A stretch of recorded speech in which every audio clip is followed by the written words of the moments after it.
guys, welcome to the second episode of inGenuity. Today I have my dear friend Sam DiFranco with us, and I refer to Sam in many forms of names. The consigliere, my Italian father, the man with the plan. But Sam, thank you for being with us today.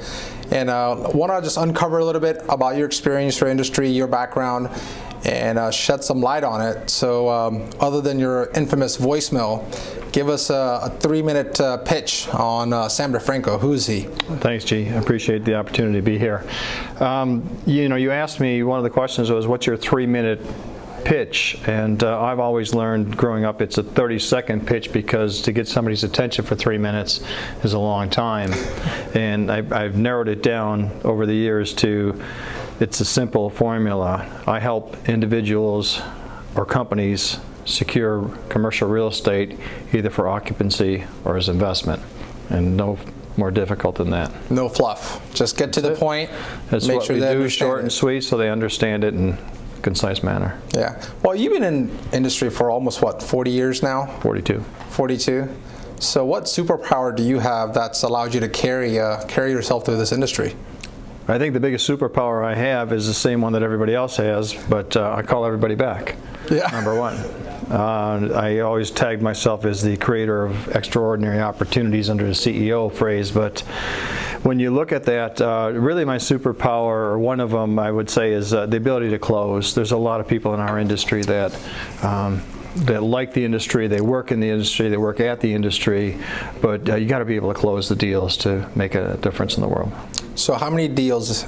Okay, I mean, I know this is very much out there, but I'm sure you have a number. In your lifespan, how many deals have you think you've closed? I couldn't even tell you. I don't know. How many deals did you close last year? Because I know it was a good year last year. Yeah, I saw what you bought with the money. Yeah, so. number 10.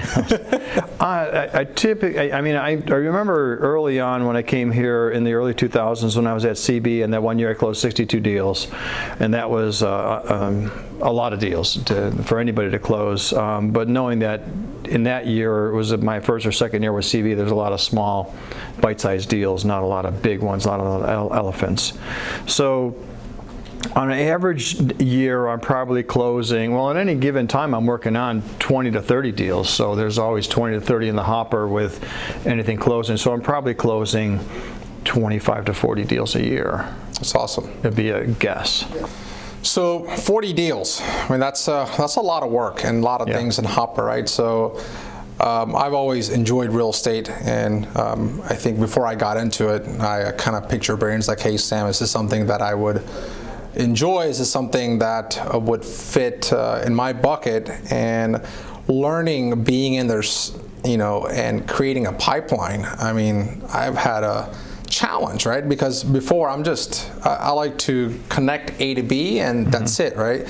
And there's a lot more to the deal than just, okay, well, here you go, be done with it, right? It's not just a handoff. It's actually following them through, making sure you're getting them what they want, and then pushing it to the finishing line and getting it done. And I find that for me to be a challenge, right? Because I'm just, okay, connect the dots, and here we go on to the next thing. So anybody who's getting into the real estate, I mean, what's your advice for them on that? Have a lot of money in the bank, or have a rich wife or spouse, number one. Getting into it now is, it's interesting times, based on not only about COVID, just based on the marketplace. We've been in a very hyperactive, tight market because the vacancies are very low. We've always used a 10% vacancy factor as a equilibrium point where you can move people in and out of deals. The vacancies, because they've been so low, it's been hard and challenging to get deals done, so you have to be really creative. Now with the investment market, with everybody wanting to be in the Raleigh market or the Triangle or North Carolina in general, it's been even tougher because the pricing between sellers and buyers, those expectations are now getting spread further apart with the uncertainty of the market and the capital markets and things that are out there. But if you're a new person coming in, my first suggestion is you go talk to all the professionals that are in the industry. Come and talk to us, talk to the big name brands, because we're one of the few industries that we work with our competition. You may have a tenant and I may be the landlord, or vice versa, where a lot of industries, insurance, all the other industries, restaurants, they don't typically work with each other. They're competition to each other. Sure. So by talking to everybody, you'll get a better understanding of who's doing what. You will then hopefully be able to decide which track or which variable you want to go on, or which specialty, if you will. I'm a generalist, which is kind of unique in its own way because I do a little bit of everything, as you know. I deal in office and retail and industrial. I don't deal in apartments or mini storage, but primarily healthcare, medical focused, and then investment sale is the two key components. And then also, what you mentioned earlier about the 40 deals. Remember, I've got a strong team with me. Right. It's not just me doing all the work. So how many are on your team now here? I mean, Trinity Partners is what? Trinity Partners as a whole, we have just over 200 people in 4 offices: Raleigh, Charlotte, Columbia, and Greenville, South Carolina.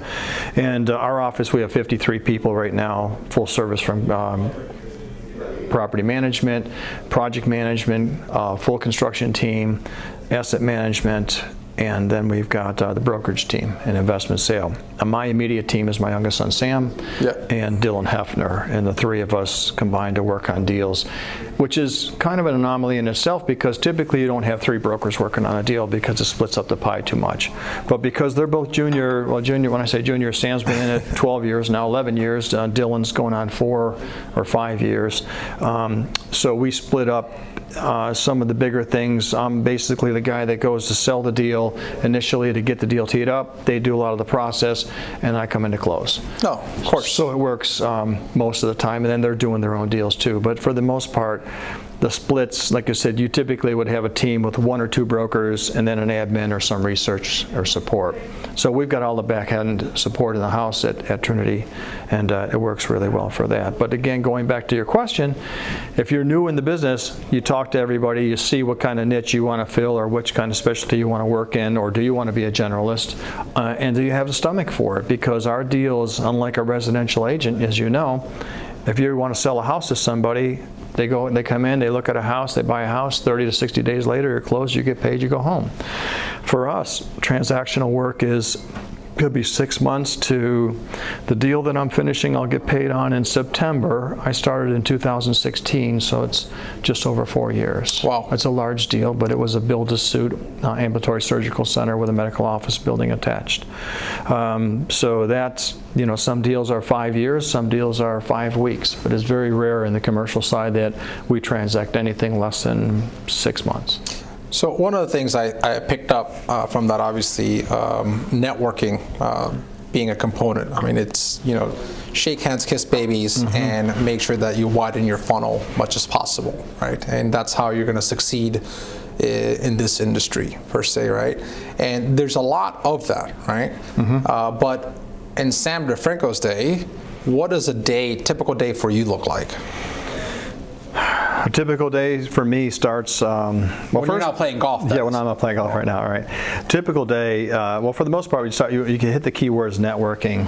I've been the networking king in this industry, and a lot of people will tell you that because prior COVID, I was still out networking 2 or 3 nights a week. Right. And that included either meeting with clients. My goal has always been to meet at least two new people a week that I don't know, that are not related to my business, that I could, add to my portfolio, if you will, relationships.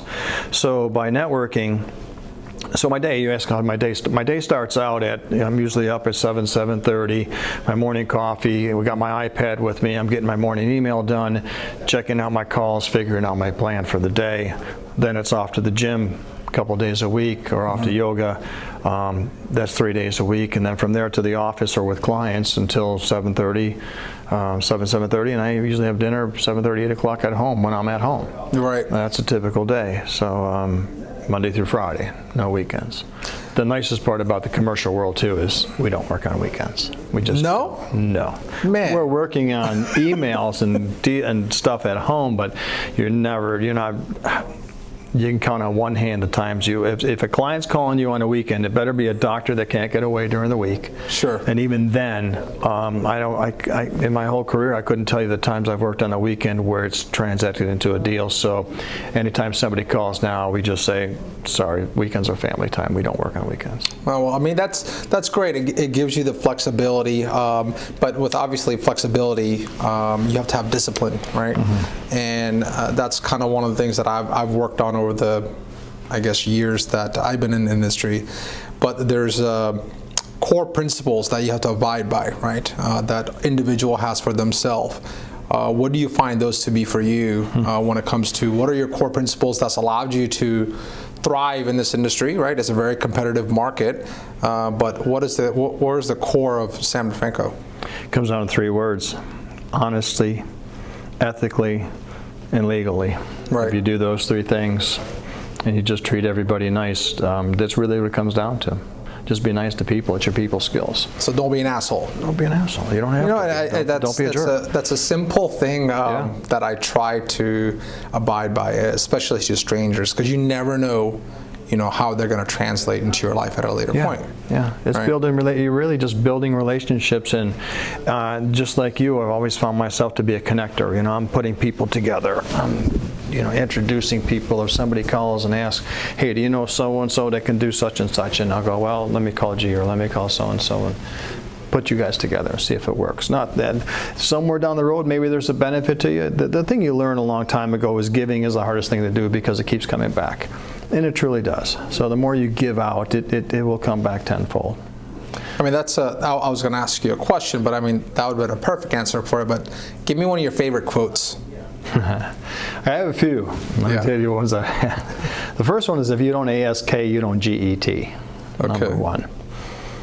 And that's probably my phone again, so I apologize. That's all right. The other one is, in this industry, it's easy to figure out that between buyers and sellers, there's always a different facet or expectation. So we buy junk and we sell antiques. Huh. That's the other part of it. We buy junks, but we sell antiques. We buy junk, but we sell antiques. So when you're buying something, you want to pay for it as junk. When you're selling it, you want to sell as an antique. Right. All right. Another real good one that my father taught me years ago is, your face is really nice, but it won't fit in the cash register.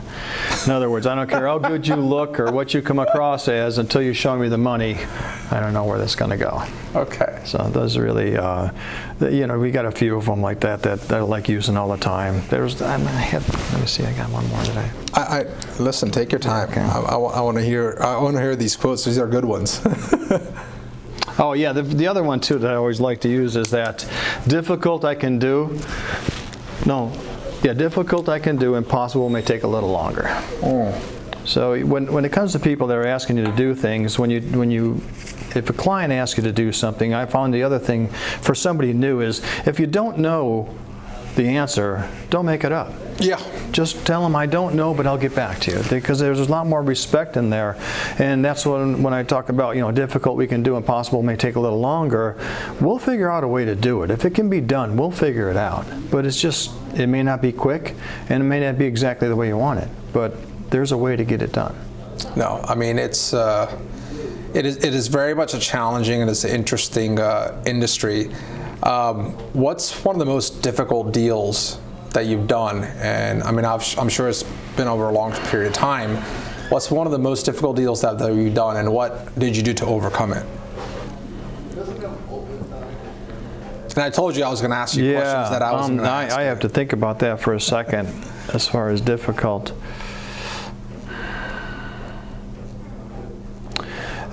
Probably the most difficult deal that I've done that has created a block in my mind that will say I will never be a developer is back in early 2000s, myself and a group of investors bought 12 acres in Morrisville to build 6 individual buildings, 2 retail and 4 flex buildings, and we master planned it, and we got the whole project put together.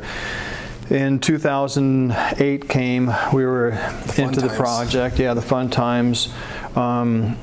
it got really sideways where we were bleeding pretty heavily with interest carry because the project was just too big at one time, and none of us really had the experience to carry it through. We got through it. Mediation with the banks, nothing short of lawsuits, a lot of attorneys involved, paid all our debt, did what we were supposed to do, but it just, the difficulties working with town of Morrisville, which we're one of the biggest taxpayers in Morrisville now, our company, through our clients and all the real estate we manage and lease and own, but that would probably be the most difficult real estate transaction as part of a group, and it just had endless battles of, from the time we went to sell a parcel, somebody from the town found a photograph from the 50s on Google that showed that there at one time was possibly some form of a dump there. That came up the day before closing a lot. So now you've got environmentalists working on midnight shift at 3 times the rate to try and get it done to prove that no, this wasn't on our lot. Maybe it was a little bit further over because the maps weren't accurate, to the point of delivering a building that Morrisville had approved. And they came back and said, no, we can't give you the certificate of compliance. That's when you get a shell building before they build it out, because you don't have enough predominant material on the exterior of the building. What that means is, in their regulations, they can approve a plan. They give you a set of plans. They approve the building. You build the building, and then you go get your certificates, and away you go. Well, they decided to change their mind midstream, and I remember specifically, they said, well, at the time you got the approval, we didn't really have enough people to approve the plan, to really review the site plan, and now that we got more people, you did it wrong. So they made us put what we call lick and stick brick on another 3/4 of the building to the tune of another $75,000, which we didn't have to sell the building. And to accommodate it, and you can't sue a township, so even though they didn't, yeah, I'm positive we tried.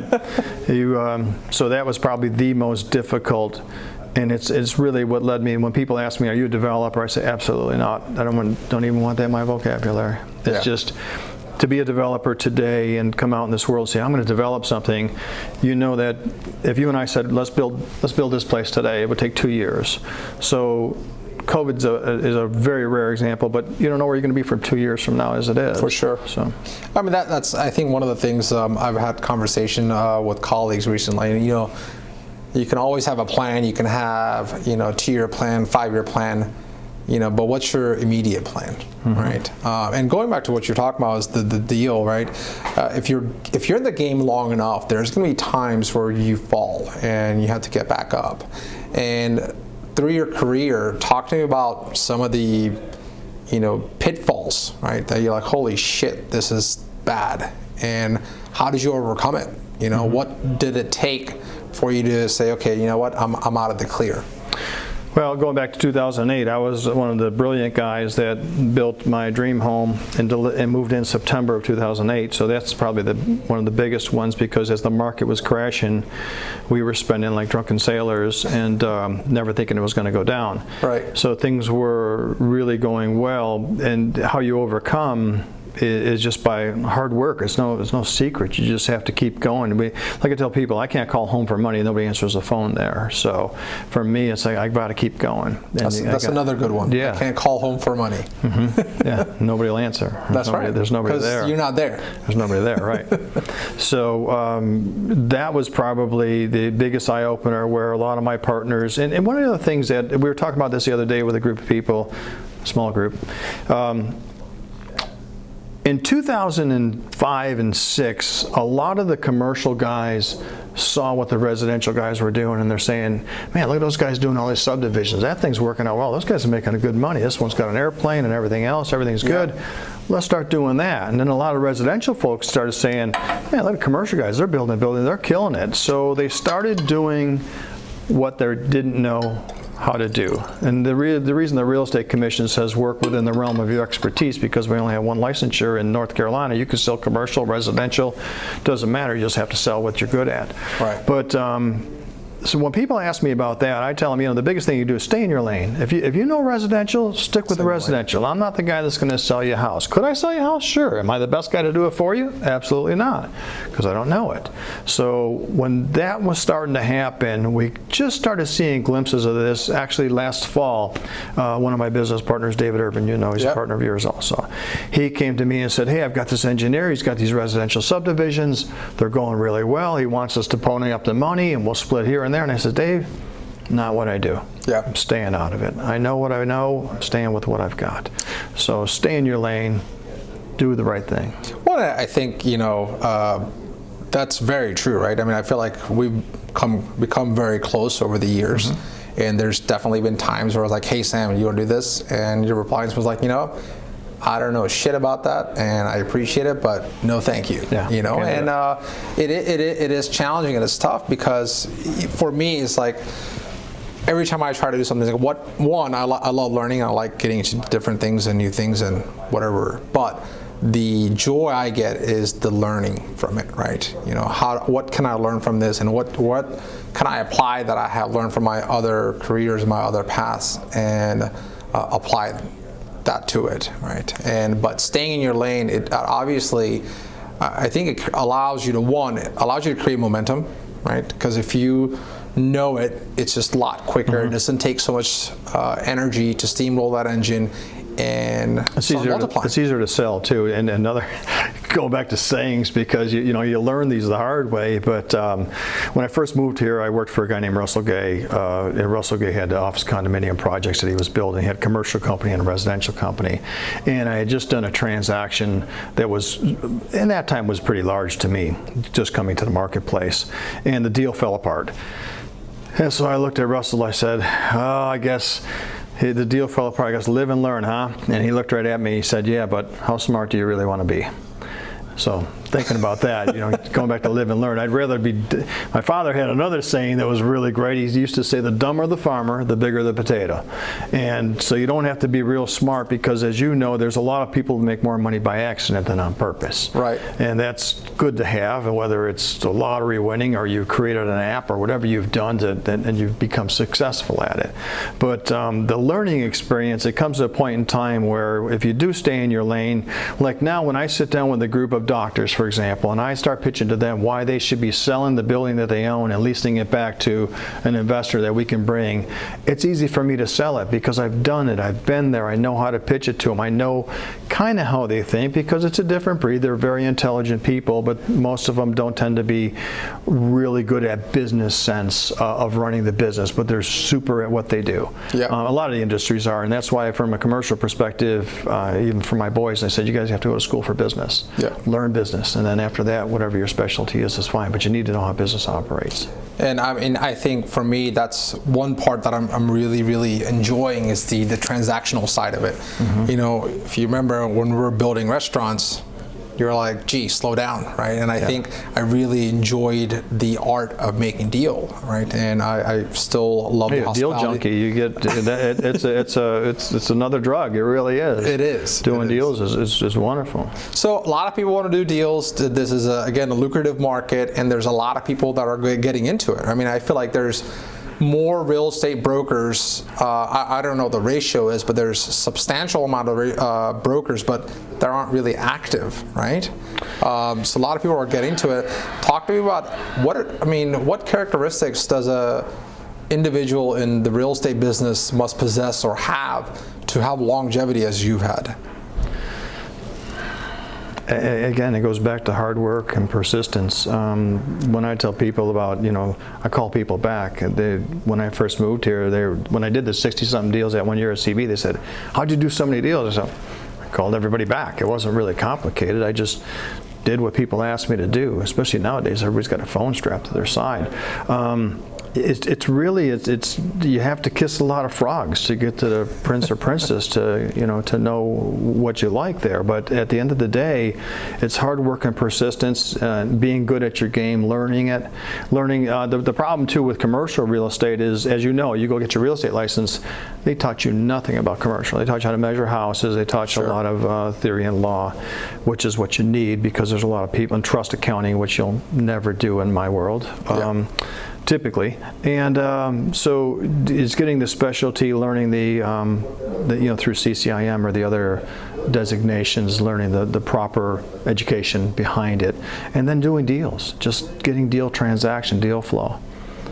So for somebody new coming in, to be able to get under somebody to be mentored is huge if you could find them. I'm past that point in my career based on the guys I've gotten. One of the things I think you asked me before was, what do we look for when we hire somebody new? Yeah. Right now we just fill gaps because we physically don't have enough seating, even though we're getting ready to expand a little bit. We don't have enough seats to put people in. So we're looking for people that have 3 to 5 years experience or more that can bring a book of business with them and help make the team more positive. But for somebody new getting in, it's tough, and you just got to be prepared for the first couple of years. You may hit a deal, you may not. But you can at any given time, that phone can ring, and at any given time, like right now during COVID, coming out of this, what's going to happen? Right. Who knows? So what do you feel like the next 24 months look like? Well, I don't have a clue. I really don't. But I would tell you, my good friend Rex Thomas, who I've known forever, has taught me 1,000,000 years ago. He said, in good times, there's opportunities in commercial real estate.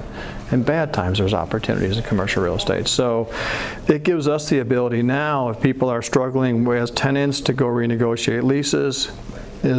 Sellers may not be able to carry the property. Now we can sell their buildings, and we're transactional, so we get paid to do most of those transactions. Mm-hmm. So the next 24 months, and again, not touting anything, but back in the fall, people are saying, how long do you think this could last? And I'm like, I don't know how we can go at this pace for very much longer, but I said specifically, and I don't know what caused me to say that, but I said the only thing that I could possibly see that could really drag us down would have to be massive job loss. Right. And what the hell would cause that? There we are. Here we are. Yeah.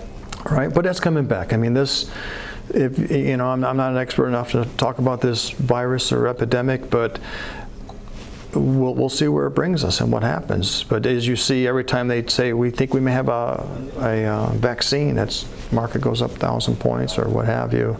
The news is getting a lot more positive. I don't believe you can keep everything shut down like we have been. But, no. So the next 24 months, people have to have real estate. I think real estate will be a good hedge against inflation. Nobody knows where the money's going to be at, where it's going to be worth. Interest rates are nothing. It's a great time. Capital markets are shut down right now because a lot of people have drawn from their lines and there's just uncertainty. The money, as cheap as it is, usually when money is really, really cheap, here's another good line. You can get as much money as you want as long as you can prove how much you don't need it.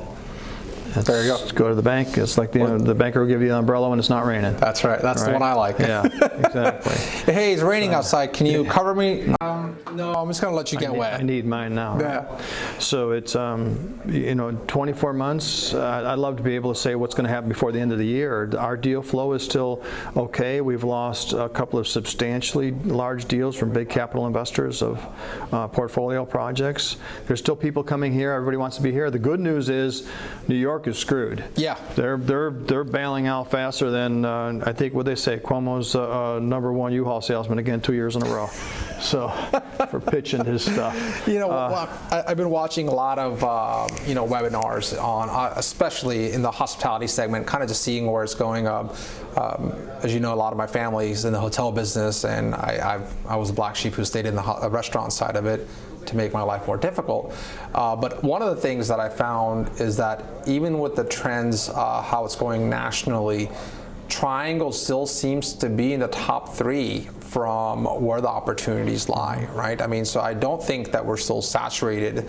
I mean, you look at markets when we're comparing against Colorado and against Miami and all that stuff. Triangle still hikes to the top, especially even in the hospitality realm, right? The amount of beds that are needed. My concern is the commercial world, right? With the whole COVID impact and with the growth of co-working spaces, which was taking up a lot of big chunks of these buildings and developments, right?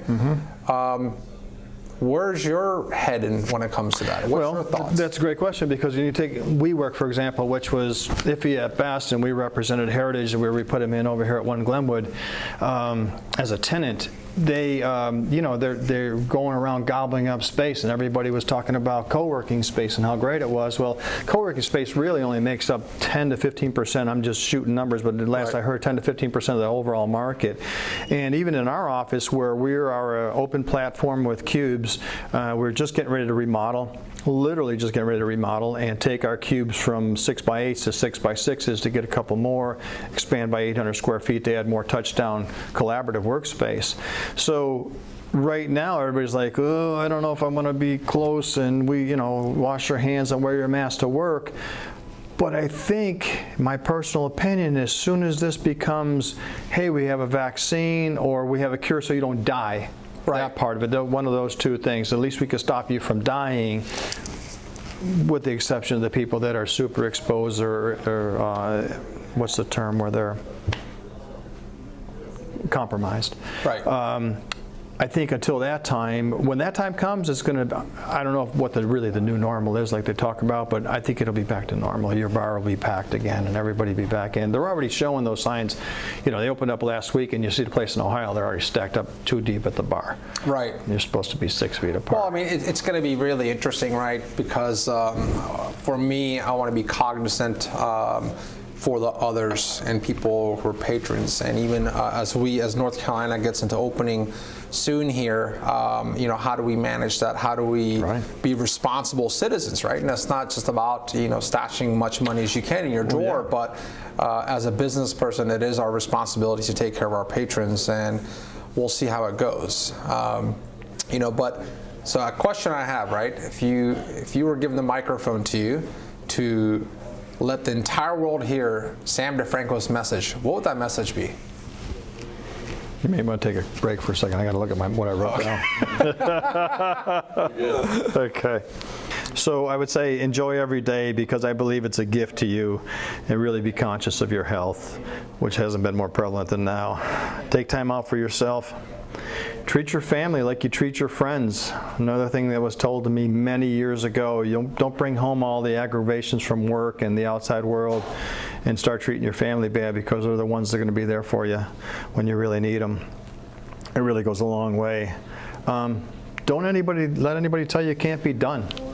I mean, in this world, you can go out and get it. This is America. We're still one of the best countries in the world. So when you think about having dreams and goals, just keep those goals, write them down. That's another program I've had called Goal Keepers that I worked on for 20 years. I finally brought it out, where teaching people how to write goals, how to see them every day, how to achieve those goals. But, and it really goes back to, your mother or father taught you 3 things. Keep your hands to yourself.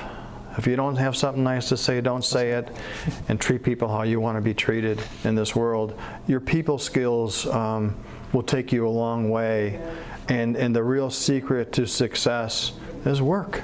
It's not a secret. Hard work. That is, that is one saying that I live by.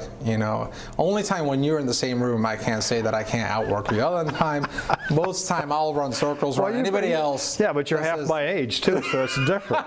So I got to put in twice as much work. Remember when I was there? Yeah, no, that's right. That's the other thing too. Is it's interesting now when people see, like you know me a long time now, but people see my children. Our children, my wife was a school teacher, special ed for 30 years, so they don't, and I was always entrepreneurial without a formal education of college. So what our children see is how we live now. They see the cars and the house and the trips and everything we do, but they didn't see 30 years ago or 40 years ago when we were both working 2 or 3 jobs and we lived in an apartment and you had 1 car or 2 used cars to share, whatever it was, and now you see the good part and you say, well, I'd like to have that too, and you can have it just like you're doing. But you got to work hard every day, and you're going to get kicked, and you're going to get knocked down. And that was a Rocky saying: it doesn't matter how many times they knock you down; it's how you keep getting up. Yep. And coming back at it, and you have to keep getting back up, or you can go climb in a hole and hide somewhere. It's not going to do you any good. So until you keep getting back up and going after it, there's really no choice. I've always said. It is. That's a true saying, and I've lived through it numerous times. Yeah. And I don't think, I think that it really, really makes you stronger, all right? And I'm very fortunate for my upbringing and, you know, coming from really, really poverty and a poor background from India, like the perspective you have on life and what that bottom of barrel is, and then when you have a financial crisis, right, as I did a couple of years ago, I mean, what is that really? Nothing, right? I still have a roof over my head, my family's healthy, you're healthy, I got right, food. Now it's just, that's just a lesson learned, right? So how do you apply that lesson learned and progress from there and make sure you don't make that mistake again? Correct. But you have to fall.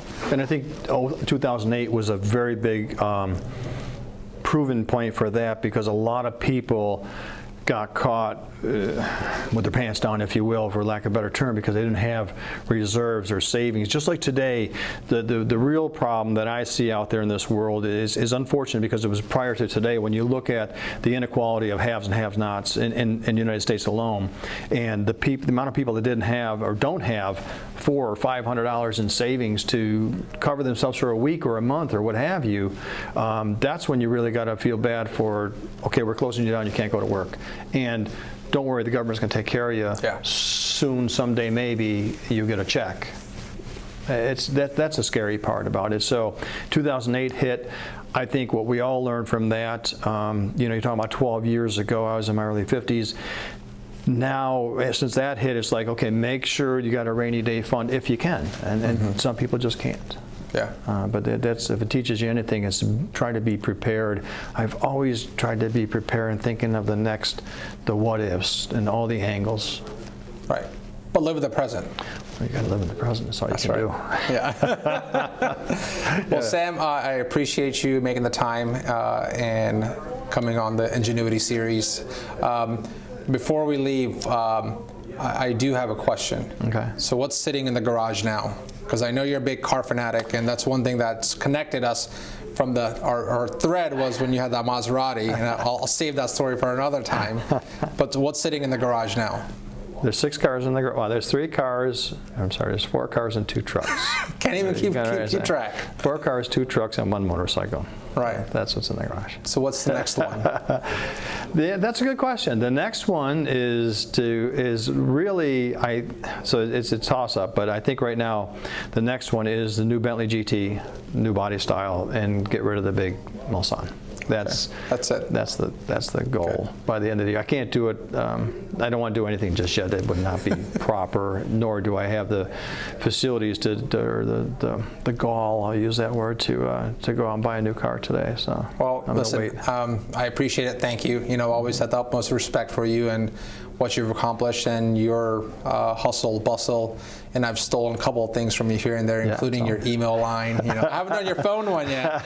You know, there you go. But once I start making deals, I'm sure I'll transition. So thank you so much for your time. Deal also. You're welcome. Thanks for letting me be here.